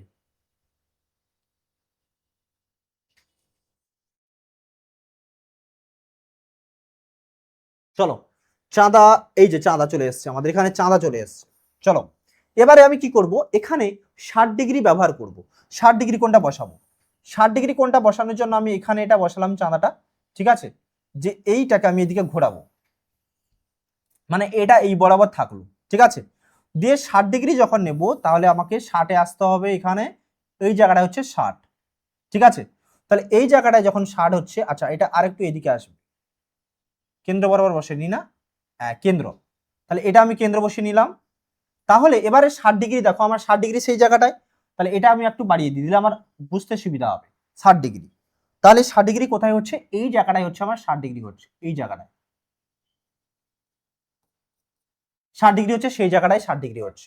তাহলে সেটা আমি এবারে অ্যাড করে দেবো, ঠিক আছে? তাহলে চাঁদাটা একটু সরিয়ে দিয়ে, এখানে চাঁদাটা সরিয়ে দিয়ে আমি এখানে অ্যাড করব। তাহলে এইটা হচ্ছে আমার 60 ডিগ্রি, ঠিক আছে? এটা 60 ডিগ্রি, কিন্তু আমি এই দিকটা নেব না, ঠিক আছে? এই অংশটা নেব না। তাহলে সেই অংশটা যদি না নিতে চাই, তুমি বুঝে নিলে যে আমার এই বরাবর আসছে, তাহলে এইটা হচ্ছে আমার 60 ডিগ্রি হয়ে গেল। ক্লিয়ার? এটা 60 ডিগ্রি। এবার এটা সরিয়ে নাও। এবারে বলেছে দেখো আমার সেটা 60 ডিগ্রি পেয়ে গেছি, এবার বলেছে 75 ডিগ্রি। তাহলে সেই 75 ডিগ্রিটা যদি আমি পেতে চাই, তাহলে আবার আমাকে চাঁদাটা এখানে বসাতে হবে। তাহলে চাঁদাটা বসিয়ে ঘুরিয়ে নিই আমরা একটু, ঠিক আছে? চাঁদাটা বসিয়ে ঘুরিয়ে নিই 75 ডিগ্রি। তাহলে এখানে আসবো এই জায়গাটায়, দিয়ে এটাকে আমি একটু ঘোরাবো, আর একটু ঘোরাই, ব্যাস হয়ে গেল। এবার 75 ডিগ্রি আমি কি করে বের করবো? 75 দেখো কোথায় আছে, এখানে এখানে 60, 80, 70, এই জায়গাটায় 75। তাহলে আমার এই জায়গাটায় হচ্ছে 75 ডিগ্রি। তাহলে এই 75 ডিগ্রি হচ্ছে আমার এইখানে, এখানে 75 ডিগ্রি হচ্ছে। ক্লিয়ার? তাহলে আমি আবার এটাকে সরালাম, সরিয়ে আমি 75 ডিগ্রি আবার যখন নেব আমি এই জায়গাটায় নেব, ঠিক আছে? তাহলে এই বরাবর নেব, এটা হচ্ছে 75 ডিগ্রি আমার। ক্লিয়ার? এটা 75 পেয়ে গেলাম। এরপর দেখো বলেছে 81 ডিগ্রি। সেই 81 ডিগ্রিটা আমি কি করে নেব? আবার এখানে আমি চাঁদা বসাবো, চাঁদা বসিয়ে আমি এটাকে আবার ঘোরাবো, আমি এটাকে আবার ঘোরালাম, দিয়ে এই বরাবর চাঁদাটা বসাবো এই বাহুর উপরে, দিয়ে এই বাহুর উপর বসিয়ে আমি কি করব? চাঁদাটাকে এখানে 75 ডিগ্রিটা বের করবো। 81 ডিগ্রি বলেছে না, তারপরে 81 ডিগ্রি। তাহলে 81 কোথায় আছে দেখো, এখানে 81 হচ্ছে 80, 81 এই জায়গাটায় হচ্ছে 81। ক্লিয়ার? তাহলে এখানে আমি একটা পয়েন্ট নিলাম, 81 ডিগ্রি হচ্ছে এই জায়গাটায়। তাহলে সেটা এবার আমি অ্যাড করব, এটা এবার আমি অ্যাড করব। তাহলে এইটা যদি আমি অ্যাড করি, তাহলে এই বরাবর যাবে আমার, ঠিক আছে? এটা হচ্ছে আমার 81 হয়ে গেল। এরপর কি আছে দেখো, আমার বলেছে 84। তাহলে নেক্সট আবার যখন আমি 84 বসাবো, তখন আবার আমি চাঁদাটাকে ঘুরিয়ে দেবো। তাহলে এই বরাবর চাঁদাটাকে আবার ঘোরালাম, তাহলে এই বরাবর বসবে আমার চাঁদাটা, এইখানে বসবে, হলো? তাহলে এটা হচ্ছে আমার 81 পর 84 ডিগ্রি আছে। আচ্ছা, এবার এটা কত? 84 ডিগ্রি বলেছে। তাহলে 84 কোথায় দেখো, 84 হচ্ছে আমার, এটা একটু ঘোরাই এদিকে, 80, 84 এই জায়গাটায়। তাহলে এইখানে আমার হচ্ছে 84 ডিগ্রি, হলো? তাহলে আমি আবার এটাকে সরিয়ে দিয়ে এটাকে 84 ডিগ্রিটা অ্যাড করে নেব। তাহলে এইটা এখন আমি অ্যাড করব, এই বরাবর আসবে, 84 ডিগ্রি হয়ে গেল, ব্যাস এটা আমার 84 ডিগ্রি। এবারে কি বলেছে? লাস্টেরটা 60 ডিগ্রি। তুমি এবার এখানে বসিয়ে দিয়েও চেক করে দেখে নিতে পারো, এটা কিন্তু আমার 60 ডিগ্রিই হবে, ঠিক আছে? এটা তুমি এদিকে ঘুরিয়ে দাও, দেখবে 60 ডিগ্রি আসবে। ছবিটা ঠিকঠাক করে অঙ্কন করবে, দেখবে এটা 60 ডিগ্রি আসবে। ক্লিয়ার? তাহলে আমার ছবিটা আমার ঠিক এই রকমই অঙ্কন হবে। আচ্ছা দাঁড়াও, এটা একটু এদিকে মিস্টেক হবে। হ্যাঁ, এটা হচ্ছে আমার কত? 84 ডিগ্রি, ব্যাস হয়ে গেল, তাই না? এটা 84 ডিগ্রি হয়ে গেল। 84 না, এটা 84 নয়, এটা একটু মিস্টেক হয়েছে, এটা 84 নয়, দাঁড়াও, 84 নয়, এটা এদিকে চলে এসছে আমাদের। 84টা আমাকে নির্ণয় করে নিই আরেকবার। 84টা দেখো এই জায়গাটায় আসবে, এখানে বসাবো আমি এই জায়গাটায়, হ্যাঁ এই জায়গাটায় 84 এখানে বসাবো আমি। তারপর এখানে আসবে 84, 84টা হচ্ছে এইখানে, 70, 80, 84 এই জায়গাটায় হচ্ছে 84। ক্লিয়ার? তাহলে এখানে হচ্ছে 84 বসবে আমার কোথায়? এই জায়গাটায়। এবার এটাকে সরিয়ে নাও, দিয়ে অ্যাড করো, তাহলে পাচ্ছ কি? 84টা হচ্ছে এইখানে পাচ্ছ আমি, তাই না? এইখানে হচ্ছে 84, ব্যাস হয়ে গেল, মিলে গেল আমার। এবার তুমি লাস্টে এটা 60 ডিগ্রিটা না মেলাতেও পারো, দেখে নেবে এটা কিন্তু অটোমেটিক্যালি 60 ডিগ্রি হবে। তুমি চাঁদা বসিয়ে চেক করে নিতে পারো, যদি তুমি চাঁদা বসিয়ে দেখো যে মিলছে না, তাহলে তোমার এখানে কোথাও একটা তুমি মান বসাতে ভুল করেছো, প্রবলেম হয়েছে তোমার। দেখো আমি এখানে বসাচ্ছি, দেখো চাঁদা বসিয়ে দেখিয়ে দিচ্ছি, দেখো খেয়াল করে দেখো, তাহলে আমার 60 ডিগ্রি মিলেছে, তাহলে আমার 60 ডিগ্রি মিলে গেছে আমার, বসাও পুরো, দেখো মিলে গেছে আমার 60 ডিগ্রি, এই যে 60 ডিগ্রিতে আসছে এখানে, তাই না? তার মানে আমার এই প্রসেসটা ঠিক আছে। ক্লিয়ার? এবার তুমি প্রত্যেকটা মান এখানে বসিয়ে দিতে পারো, মানটা বসিয়ে দাও।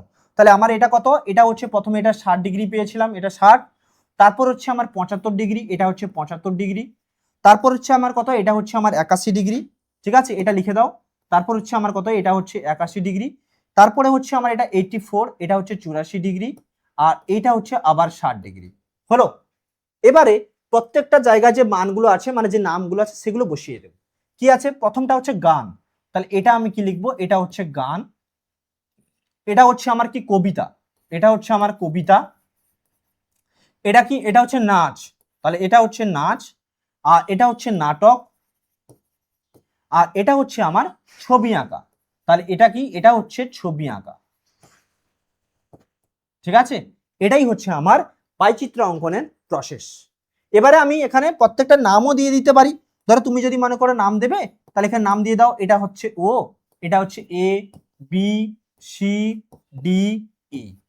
ঠিক আছে, তাহলে আমার পাইচিত্র অঙ্কন কমপ্লিট। এটাই হচ্ছে আমার পাইচিত্র, এডিউ করবে, নাম্বার পেয়ে যাবে। এবার খুব জোর এখানে তোমরা আর একটা কাজ করে দিতে পারো, যে কি, অতএব কেন্দ্রীয় কোণগুলি হলো, বা প্রতিটি বৃত্তকলার কেন্দ্রীয় কোণগুলি হলো, এটা লিখে দিতে পারো। ঠিক আছে, এটা এক্সট্রা একটা লিখে দিতে পারো, যে অতএব প্রতিটি বৃত্তকলার কেন্দ্রীয় কোণগুলি হলো, তাহলে কেন্দ্রীয় কোণগুলি হলো কি আছে তোমার, প্রথমটা যদি আমি ধরি এওবি, তাহলে অ্যাঙ্গেল এওবি এটা কত, এটা হচ্ছে 60 ডিগ্রি।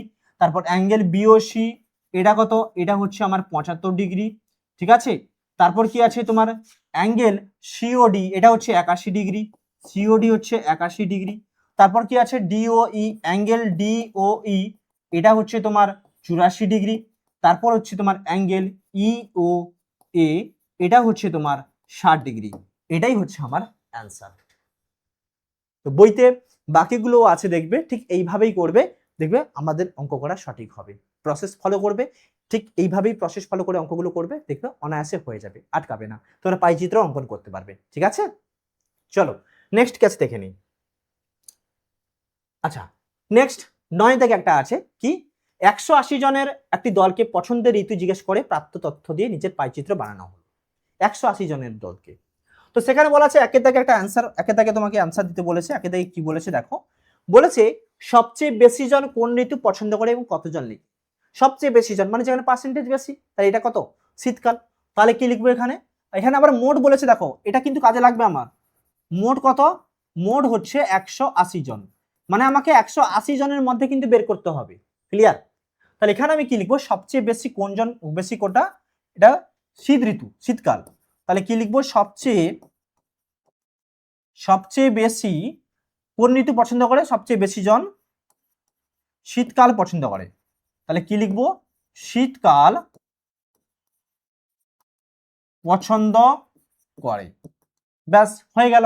এবং কতজন, এবং এবং কতজন পছন্দ করে, তোমার হচ্ছে 40%, মানে 40/100, 40% মানে এটাই বোঝায়। তাহলে 40টা তার অংশ, 100টা হচ্ছে মোট। এবার কতজনের মধ্যে, 180 জনের মধ্যে, তাহলে ইন্টু 180। ব্যাস, এবার এটা যদি তুমি কাটাকাটি করো, তাহলে কত হচ্ছে, একটা শূন্য কেটে দাও, তাহলে 10, 4 হচ্ছে 40, তাহলে 18 4 72, তাহলে এবং 72 জন পছন্দ করে। ব্যাস হয়ে গেল। এবার এটা যদি তোমরা বলো যে না স্যার কিভাবে করলেন এটা, 40% মানে কি বোঝায়, 100 জনের মধ্যে 40 জন, তাই না? তাহলে আমি সেভাবেই তো করলাম তৈরাশিকে, যে 100 জনের মধ্যে কতজন, 40 জন। ক্লিয়ার, 100 জনের মধ্যে হচ্ছে 40 জন। তাহলে আমি যদি বলি এখানে একজনের মধ্যে কতজন, 40/100 জন। আর আমি যদি বলি যে 180 জনের মধ্যে কত, তাহলে 180 জনের মধ্যে সেটা কত হবে, সেটা হচ্ছে আমার 40/100 ইন্টু 180। আর এটাই তো আমি লিখেছি এখানে, দেখো 40/100 ইন্টু 180। ব্যাস এই প্রসেসই ফলো করেছি আমি, তাই না? ব্যাস হয়ে গেল আমার। নেক্সট দেখো 2 এর দাগে, যে দেখে কি বলেছে, সবচেয়ে কম জন কোন ঋতু পছন্দ করে এবং কতজন। সবচেয়ে কম কোনটা, সবচেয়ে কম দেখো যেখানে পার্সেন্টেজ কম, কোনটা, বর্ষাকালে আছে। অবশ্যই বর্ষাকালে কাদাতে লোক কি কেউ যেতে যেতে পছন্দ করবে, কাদা হাঁটতে পছন্দ করবে কেউ, নিশ্চয়ই কেউ পছন্দ করবে না। খুবই খারাপ একটা ফিলিংস হয় সেই সময়টা, বর্ষাকালে বর্ষায় ভিজে ভিজে যাওয়া, কাদা হাঁটা, নিশ্চয়ই নয়। তাহলে সেটা কেউ পছন্দ করবে না। তাহলে এটা কি, এটা হচ্ছে বর্ষাকাল, এটা অ্যান্সার হচ্ছে বর্ষাকাল। এবং কতজন, সেটা হচ্ছে দেখো 10%, তাহলে 10/100 ইন্টু 180, ব্যাস হয়ে গেল। এবার কাটাকাটি তুমি করো, তাহলে এটা কত হচ্ছে, এটা হচ্ছে 18 জন, হয়ে গেল। নেক্সট হচ্ছে কতজন গ্রীষ্মকাল পছন্দ করে। গ্রীষ্মকাল মানে কি 20%, 20%। তাহলে এটা কতজন হবে, তিনেরটা, এটাও আমি বের করে নিতে পারবো এইভাবে যে আমার 20% মানে কত, 20% মানে এটা 20/100 ইন্টু 180। এখানেও দেখো দুটো শূন্য যদি কেটে দাও, 18 দিয়ে হচ্ছে 36 জন, ব্যাস হয়ে গেল। এবার বলেছে সবচেয়ে ছোট বৃত্তকলা দ্বারা কোন ঋতু বোঝানো হয়েছে। সবচেয়ে ছোট বৃত্তকলা মানে কোনটা, এইটা যেটা পার্সেন্টেজ কম, সেটা কি বর্ষাকাল। তাহলে আমার এখানে চারেরটা কি হবে, এটা হচ্ছে বর্ষাকাল, ব্যাস হয়ে গেল। এবার পাঁচেরটা কি বলেছে, নিজে পাইচিত্র দেখিও আর দুটি নতুন প্রশ্ন তৈরি করে। আর তুমি এটা বলতে পারো যে আমার বসন্তকালে কতজন আছে সেটা বের করবো, তাহলে 30/100 ইন্টু তোমার 180। বা আমি যদি বলি বসন্তকাল ও শীতকাল কতজন পছন্দ করে মোট, তাহলে সেটাই তুমি বের করে নিতে পারবে 40% না 30%, 70%, তাহলে 70/100 ইন্টু 180, ব্যাস হয়ে গেল। তো এইভাবেই কিন্তু আমি অঙ্কগুলো করতে পারবো। ক্লিয়ার? চলো নেক্সট ক্লাসে দেখে নিই। আচ্ছা, তো আজকের ক্লাসটা এটুকুই ছিল তোমাদের জন্য, ঠিক আছে। তো আশা করছি তোমরা ক্লাসটা বুঝতে পেরেছো। পাইচিত্র সম্পর্কে সম্পূর্ণ ধারণা তোমাদের আজকে দিলাম একটা ক্লাসে। পাইচিত্র কি বা কেন করব আমরা, বা পাইচিত্র পড়তে গেলে আমাদের কি কি লাগছে প্রথম থেকে, সেগুলো প্রত্যেকটাই কিন্তু তোমাদের ক্লিয়ার ধারণা দিলাম, তাই না। তো অবশ্যই আশা করছি তোমরা বুঝতে পেরেছো, সব জায়গায় কোনো ডাউট হয়নি। আর আমি তো এটাই মনে করি যে আজকের এই ক্লাস দেখার পর তোমাদের পাইচিত্রতে কোনো জায়গায় কোনো অসুবিধাই থাকার উচিত নয়, তাই না, থাকতে পারেই না। তো অবশ্যই তোমরা পাইচিত্র ভিডিওটা যদি কেউ লেটে জয়েন করে থাকো তাহলে অবশ্যই দেখো, বুঝতে পারবে, কোনো অসুবিধা হবে না, ঠিক আছে। তো দেখা হবে তোমাদের সাথে আবার নেক্সট আরেকটা ক্লাসে আরেকটা চ্যাপ্টার নিয়ে, ঠিক আছে।